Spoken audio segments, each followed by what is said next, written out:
Look at this ground cherry. It's January 2nd. Happy New Year, by the way. And it's Petra. This is Fruition Seeds live Q&A. So don't be shy. Jump right in. And heavens above, it's true. I'm about to eat this ground cherry. But before we dive in, I love to begin our live Q&As always with a quote, song, story, poem, with something to ground us in our time together. And this morning, a quote from Dr. George Washington Carver, an incredible chemist, a Black man emancipated by the Emancipation Proclamation, and grandfather of regenerative agriculture. Heavens, George Washington Carver is an incredible human, born on January 1st. And these are some words of his. Where there is no vision, there is no hope. Once again, where there is no vision, there is no hope. And I love these words, especially coming from this man who I think had a lot of understanding of the problematic complexities of our world and certainly of our continent. And who am I to not prefer a vision and to have hope if George Washington Carver could? And here's the thing. I also don't think that he, when he said vision, necessarily was thinking like, here is the grandiose big picture. I've got all of the solutions. Everything's going to be fine. Everything's going to be perfect. I don't think that's the kind of vision that George Washington Carver was talking about. I think he would have celebrated small victories. I think he would have said, what is it that helped you survive 2020? Whatever it is, let's celebrate that thing. I think he would have said, yes, let's eat a big pineapple if we have a big pineapple. But if we have a tiny little ground cherry, let's eat that. So I don't think this vision that was necessary for hope to exist was necessarily some big grandiose thing. So as we sit here on the cusp of a new year in our young century, let's not get caught up in the very common pitfall of thinking, okay, we gotta get it right. So I'm here to get messy with you friends, and to get dirty in our gardens, to ask really big questions, to learn how to grow myself as well as grow ground cherries. And so without further ado, I'm going to jump right in, because this ground cherry, we've just been they've been sitting on our counter since before frost. And here we are. It's a little more dark yellow than a classic ground cherry, right? It's a little more golden, and it's a little more concentrated. It's also a little more shriveled. Can you see? It's still quite round, but it's starting to almost pucker like a raisin. And here we go.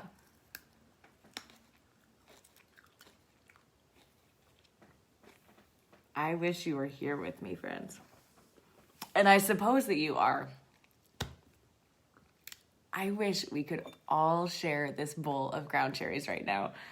It's like if pineapple was a raisin. Like, so much sweetness concentrated into even more sweetness, with that like complexity, that richness of that concentration. I love ground cherries. And we eat them from... Heavens, we eat them from the beginning of around 4th of July. We start eating them by the fistful. And then we're harvesting all the way through frost. And then about a week before we anticipate it frosting, we bring a bowl full of them into our home, just so we can, truth be told, I eat a few like every couple weeks. I just love to taste things as they progress, but we really save them for this moment, for this new year, so that we can have some lovely little sweetness and some major awe in our lives. So I'm so glad that now you know you can totally eat ground cherries in January. If not fresh off the vine, in other ways that may not be ground cherry. I mean, we have lots of friends that make ground cherry jam and preserves, conserve. I love to make ground cherry chutney also. And so all those ways count as eating ground cherries in January, but there's nothing that quite compares to eating a ground cherry right out of her husk in the new year. So happy new year, by the way. And this is live Q&A, so don't be shy and jump right in. Ooh, and a fun question. Nanya says, what is your favorite book this year? Whoa, that is a really tough question, and I'm going to choose two. So my favorite two books, number one, Anand Giridharadas, Winners Take All, The Elite Charade of Changing the World.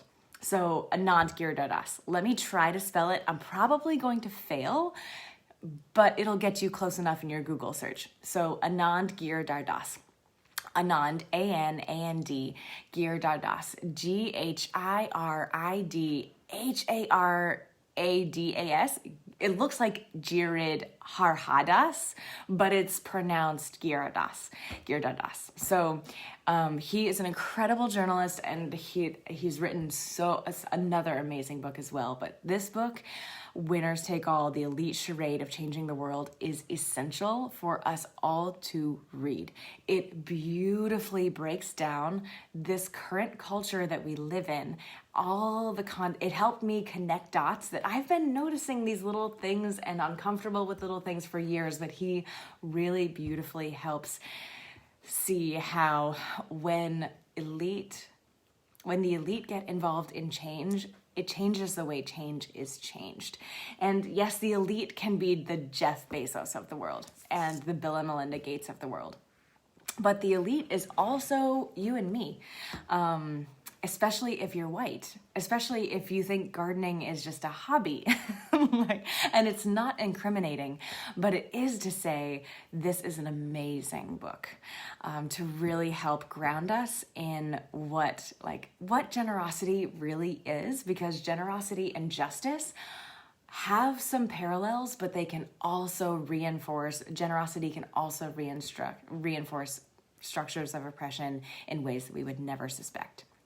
I wonder if that was what you were expecting to hear. My second favorite book of the year, I just love Isabel Wilkerson. She is such an incredible writer, researcher, just human. And her book, The Warmth of Other Suns, is so beautiful and heart-wrenching and such an important read for anyone and everyone on this planet, but especially on this continent right now. She is remarkable. I'm reading her latest book called Cast right now, which I will definitely be at the top of my 2021 must-read list as well. And thank you for reading, or thank you for asking. Thank you for reading as well. And I'd love to hear what your favorite books are, friends. Throw them in the chat and put them in the comments. I love reading, and that cross-pollination is so critical for seeds and genetic diversity to reinvest and reinvent itself. This is what social media is in our lives as well, this cross-pollination and sharing of ideas. And Kimberly says, I just want to say thank you for your ginger class. I grew amazing ginger this year. Hooray! Kimberly, that makes my day. Thank you so much for having the courage. Growing ginger is pretty daunting, and you did it. And now you know you can do it again. And I can't wait. And thank you. You are why we do what we do. And this is live Q&A. P.S. by the way, in case you didn't know. So jump right in and don't be shy, friends. And Deborah says, hi, Petra. Hi. My 8-month-old grandnephew gave me your soil blocker maker for Christmas. Oh my gosh. How did that little baby know it would be my favorite gift this season? That's so wonderful. I think we can be friends. I think we all can be friends. And I have so much confidence that this is the gift that will just keep on giving for the rest of your days. And for generations to come, soil blockers are such joy and such freedom for plants as well as humans. Thank you so much for sharing, Deborah.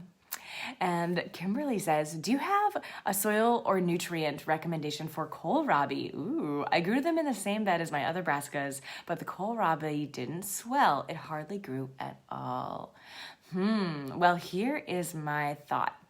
If you were growing other brassicas in the same bed and they were flourishing, but your kohlrabi was not, I would guess that it was a thinning issue.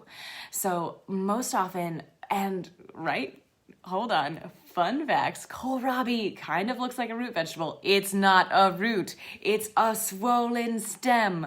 Botany is so much fun, and botany is totally colonized and also gross, which is also fun to start to unravel. But that being said, I digress.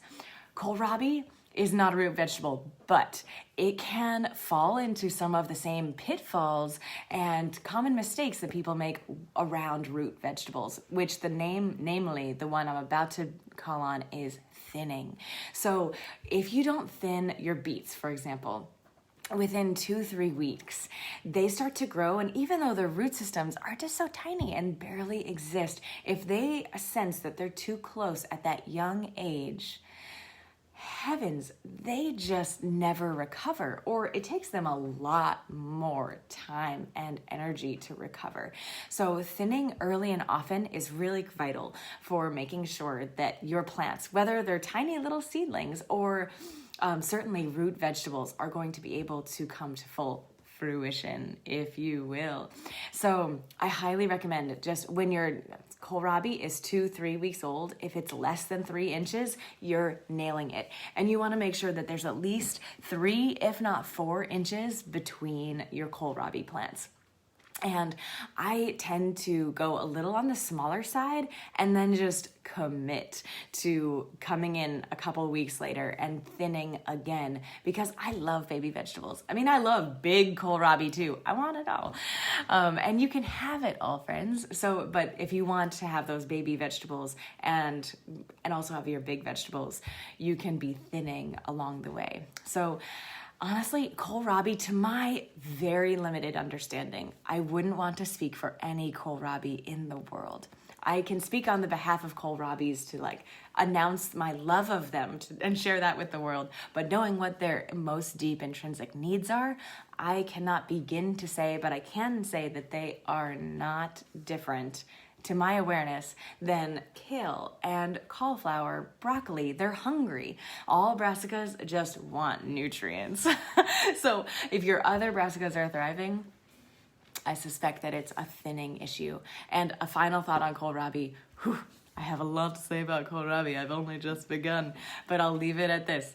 We never transplant root vegetables, but we do transplant kohlrabi because, remember, it's not a root vegetable. Yay! And then we don't have to worry about thinning as much. So hot kohlrabi tips for a cold January morning. And Kimberly says, thank you. I'll try that this year. I love kohlrabi. I love you. And I'm so glad that you're asking these questions. And Undaunted, every year we learn things that I'm like, wow, have I really been gardening for almost 40 years and I'm just now learning this? And the answer is yes. And I hope to be twice my age and still learning things and overjoyed by that fact, through both joy and just flat out abject failure. So I'm right there with you, friends. And oh my goodness, a really fun question from Marka. I seeded the butterfly spinach seeds I got from you, and I have little spinach plants in the window in December, zone 7. Looking forward to harvesting them. Should I put them in my unheated greenhouse? They've been near a grow light and 68 degrees all this time. Thank you, Petra. Oh my goodness. Marka, that is amazing. And I love that you're growing spinach indoors. And so zone 7, and I would suspect that you're going to be good to go if you put that in your greenhouse, and that they'll grow even faster, potentially. And certainly that you'll probably have more to harvest in the spring. Like, I doubt that if you keep growing it indoors, I rather doubt that you're going to have a spinach plant that's happy and robust and going to actively regrow when it is like springtime outside. By contrast, but you might harvest more in the next like month, 5-6 weeks. If you plant it out in your unheated high tunnel greenhouse, which I think is what I would do, I would not just bring it out there and transplant it. In the same way that we harden off plants in the spring, you want to harden off that plant now. You want to acclimate. Hardening off is just another way to say acclimating your plant from life in the cozy indoor world of your life to wherever it is in your life that you're planting it out, where there's a lot more variables. So acclimating them to those variables before you force it to figure out, oh gosh, now my roots are all uprooted and it's ultimately going to be great. And it's going to be like, oh yeah, now I can grow more roots. But in that interim period, it's a little stressful. So I would put it out there for 5-6 days. And your plant from the inside 5-6 days in your unheated greenhouse so that it can transition before planting it in the soil, in a container, wherever you're going to plant it. And if you have multiple, like if you have enough plants so that you can put some in your unheated greenhouse and keep some indoors, and then you can see what happens next and see which ones you're harvesting more of and when and how long and over what duration, that's amazing. And then you get to make notes in your across the seasons perpetual calendar. Oh my gosh, that would be so cool. So let me know what you think, what you learn, and I'm so excited that you're growing our butterfly spinach and right now.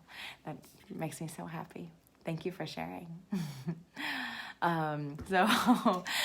Ground cherries, plants looking like what you have there, seem prolific and spring up in the corner of our garden area. Thoughts on if there are any lookalikes and how to live in harmony with these cuties? I've been told they self-seed and spread quite a bit. So yes, these are ground cherries, and they do spread readily, and they are the genus Physalis, which has almost 80 species, some of which are living in our gardens as well. And the most common one has the common name jimsonweed, which I don't love because there are other common plants that we commonly see that also share that same common name, the fate of so many common names. But that being said, they look like shorter, like very dwarf ground cherries. And they have little husks and with fruit inside like these. But the thing is, you will see that on the stems and also often on the leaves and even on the husk of the fruit, there are these little spines, these little thorns. And that's how you know that is a wild plant and not a sweet domesticated plant. And so, yes, you'll find, and the jimsonweed and the other Physalis weeds, which is another conversation. Let's talk about weeds really soon. Weeds. We're going to talk about you soon. So other weeds you'll find in your garden, they also, that are in the Solanaceae nightshade family, they also will reseed themselves. And another note on that, yes, it's possible to grow ground cherries from just your reseeded seedlings in the garden. You'll be harvesting them most likely in August, as opposed to like by the 4th of July, we just have not armfuls, but handfuls of these fruits. And we just harvest more and more and more and more of them until frost. So yes, ground cherries are amazing. And most likely you can actually go out and see in your garden right now, unless you've dutifully, so brilliantly cleaned up all the weeds in your garden, which I have to recommend. But if you haven't, no, you're not alone. We have weeds in our gardens too. And you can actually go see if those nightshade little husk cherry-esque plants are, in fact, if you can see the spikes on them. And that's how you know you're not a ground cherry. So thank you for asking, Linda. And Melaine, good morning. I just harvested a tray of microgreens. Do I need to do anything to the tray of soil to prep it for a second planting of microgreens? Well, here's a few thoughts. First and foremost, number one, go ahead and if you haven't already, jump into our free awesome microgreens micro course. I couldn't call it a mini course. I was like, microgreens, this is a micro course. So there's a bunch of videos, including one on reusing microgreen soil. Yay, yay, and yay. So hooray. But I'll fill you in a few of the tips from that video and from the micro course, which you'll find online at our fruitionseeds.com under online courses. And so here's the thing, you can totally reuse microgreen soil. I don't recommend this for seedlings for a lot of other reasons. But microgreens, you basically just want the barest possible growing medium, right? They're like a skip beyond sprout. So you don't really need many nutrients. So you can reuse the same, even relatively poor nutrients, nutrient poor potting mix. And I do recommend, investing in what you believe in. And if you do have more nutrients in there, there's going to be more nutrients in your microgreens. So don't skimp. But you can get away with it in microgreens, where you really can't with seedlings. So especially if you have really nice potting mix, you can be sowing 3, even 4 sowings of microgreens in the same soil. And I've seen some people just simply harvest it, flip it over, and then flip the soil over and then sow right into that. And you can do that, and I recommend just trying it once and see what happens. I personally don't feel like it is as effective, so it's a little more work to do this, but this is how we do it. We actually take that mat of microgreens, and we'll kind of I'll get a great big bowl, and I'll go like this. And imagine my hand is like soil, but all of the roots and like tiny little stems still existing of where I chopped off that microgreen above. So I'm going like this, and I'm like separating the little rootlets of the microgreens from all the soil. So I'm composting everything that is those rootlets. And so I'm composting it because they could easily be there. If I don't compost them, they're essentially going to be composting in the soil. So I find that I can't reuse my soil again and again and again as many times if I simply flip it over and just plant right into it, because those roots are like breaking down once they're like not attached to their photosynthesizing, like essentially heads, the microgreens themselves. So once you separate, and it's kind of fun. I love to like listen to soul music and just do a little dance and like be separating the seeds, the soil from those roots, and then I simply just replant into that soil, often 3-4 times, and I might add a little bit more each time, depending on how it's like if it's an older plant. So some microgreens like kale will harvest sometimes even 8 days after we sow them, consistently, like easily 10 days, even if they're not on a heat mat. So it's insanely fast. Other things, like I love basil microgreens. They take much longer. It's like a 20 to 25 day microgreen. And so they're investing more energy in their roots before they're sending up their photosynthesizing leaflets, cotyledons. And so with those older, there's young microgreens that are super quick, like radish and kale and arugula. And then there are older microgreens that take like 18 to 25 days to harvest, like dill and basil and beets and Swiss chard. So those older, longer day microgreens, you'll notice that they have a lot more roots. So there are a few little thoughts on microgreens. And if you haven't already, jump right into our microgreens micro course. It's totally free because we love you, and we've learned all of this from plants and other people who were incredibly generous with just sharing their knowledge. So it's a joy to share this joy and knowledge and everything that we're learning with you as well. And we're learning more every day. So you'll find that free micro course on microgreens on our website, fruitionseeds.com, under online courses. And Bija, good morning, Bija. Petra, I tuned in late. Oh, you're right on time, always. How do you keep chipmunks off your ground cherries? Yes, always the pertinent question. We lost all our ground cherries to those quick-footed darlings. You're darling to be so generous with the word darling. I see you and I love you. And so, yes, here is what I do. So here, to back up for all of you, ground cherries are delicious. And they're kind of like tomatillos that are the size of marbles that taste like pineapple. And what they are delicious when the husk turns from green to gold and they fall off the plant. So that's why they're called ground cherries, and fabulous. Yes, they're on the ground, but they have this fabulous husk so that you can just eat them, unfurl them. And here they are. We've actually harvested these just before frost, and then we save them every year for New Year's. And they're so good. They taste like pineapple ground cherry raisins. They're amazing. So here's how, and Bija's excellent observation is this. Ground cherries fall to the ground, and then they're right there for chipmunks, for mice, for voles, for any number of species to say thank you, delicious, just what we've been looking for, and eat them first. So we grow lots of ground cherries every year. To save seeds, yes, and also so we can eat them. And I go pretend my head is the ground cherry. Not the ground cherry itself, but the ground cherry plant. And so we trellis them kind of like a dwarf tomato, a determinate tomato. They'll only get like 3.5, 4 feet tall.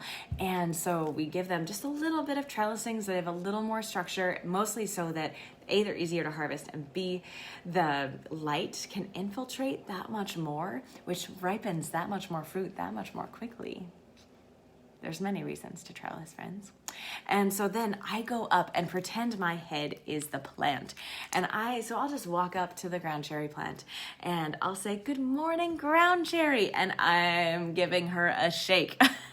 And I hope you enjoyed the fish emulsion that I sprayed on you last week. Is there anything else you would love? In the meantime, I'm so excited to eat your ground cherries. And by shaking the ground cherry, any ripe fruit that was about to fall off falls off. And then it's kind of like, if you've ever been on a mulberry tree or an apple maybe, and you shake a branch so that all the ripe fruit can come tumbling off and you can scurry and munch it.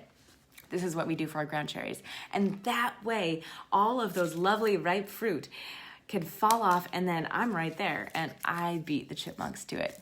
And I confess, depending where they are, I've noticed that sometimes the mice, I think they are actually climbing the plant also. So that is a real thing too.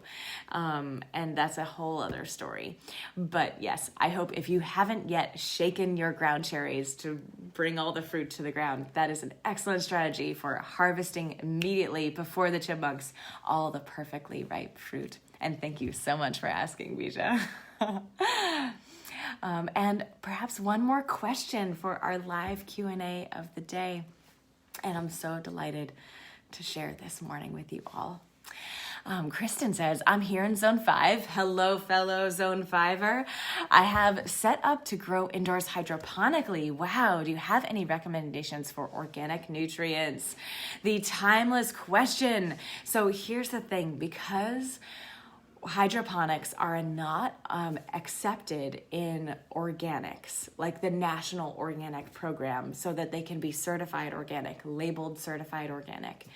That means there's no profit to be made by companies offering certified organic hydroponic nutrients.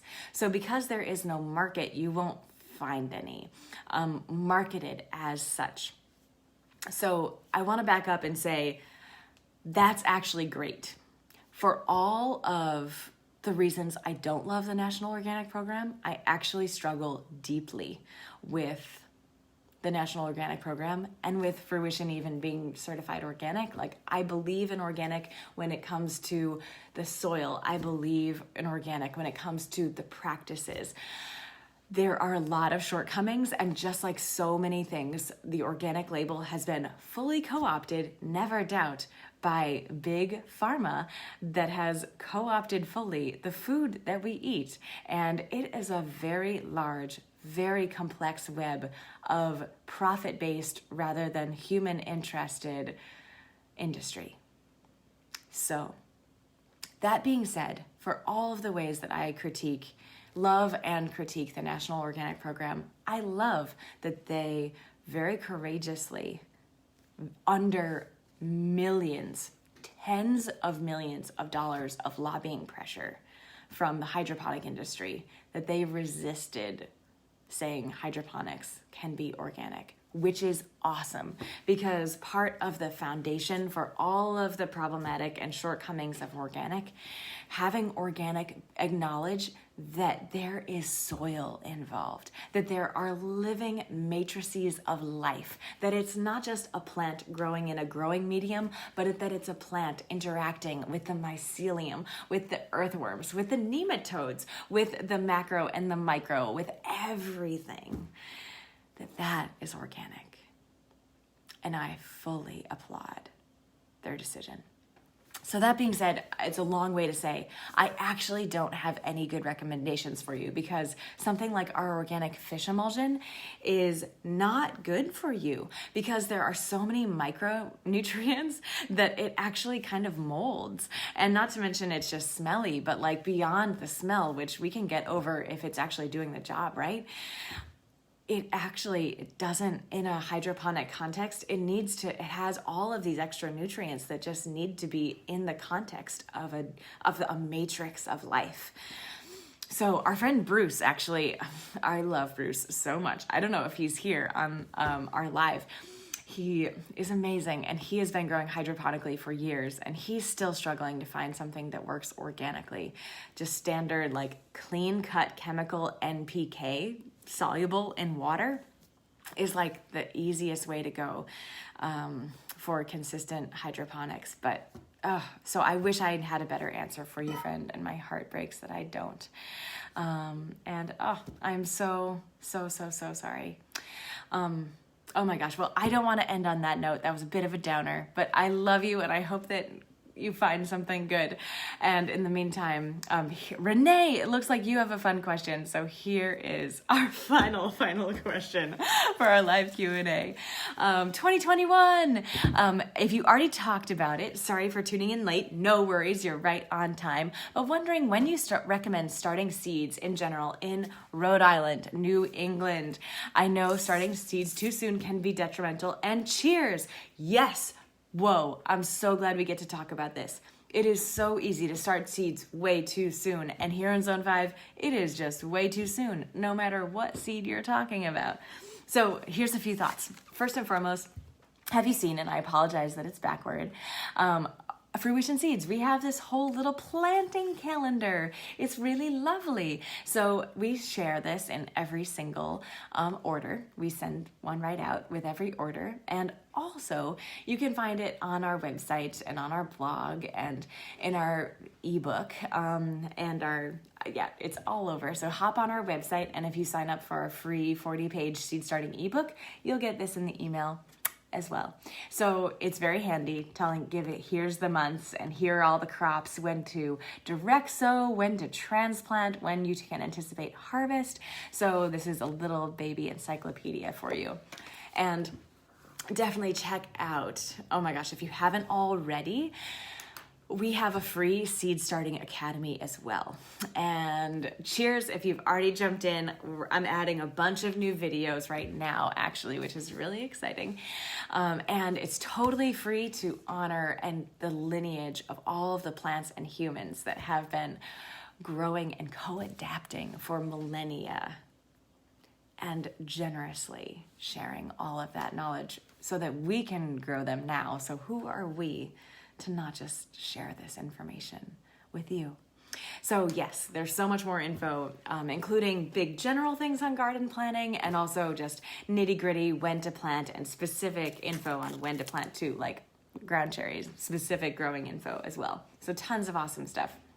So yes, so now we have those big overarching things. Here's a few keys. We're going to be starting our ginger in March. We're also going to be, stay tuned. We're going to be sharing our dahlias and ginger at the beginning of March. So stay tuned for that release.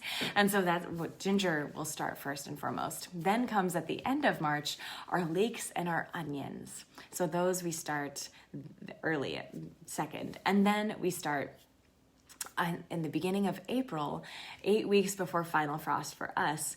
That's when we start our tomatoes, peppers, eggplants.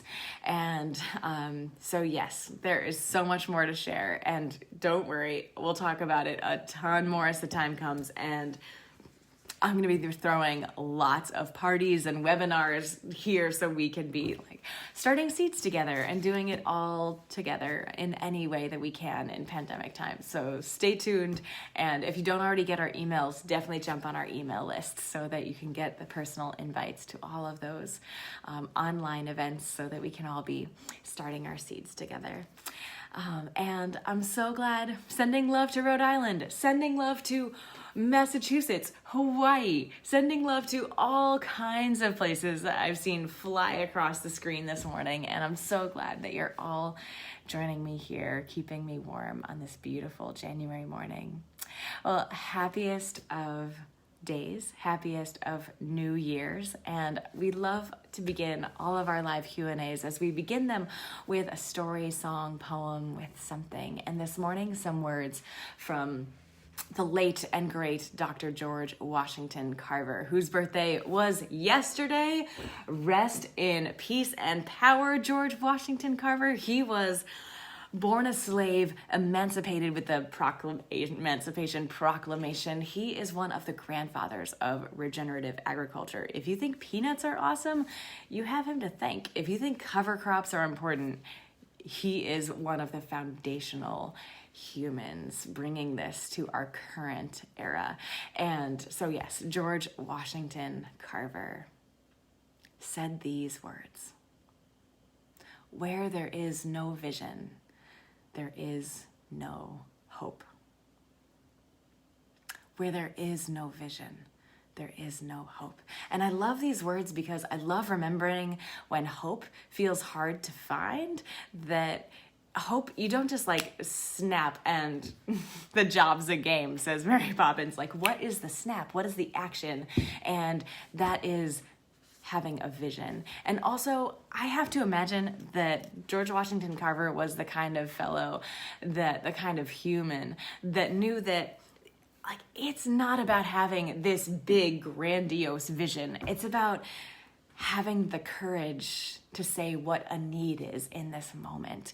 And so especially happy 2021, whatever it is that allowed you to survive 2020, hats off to that.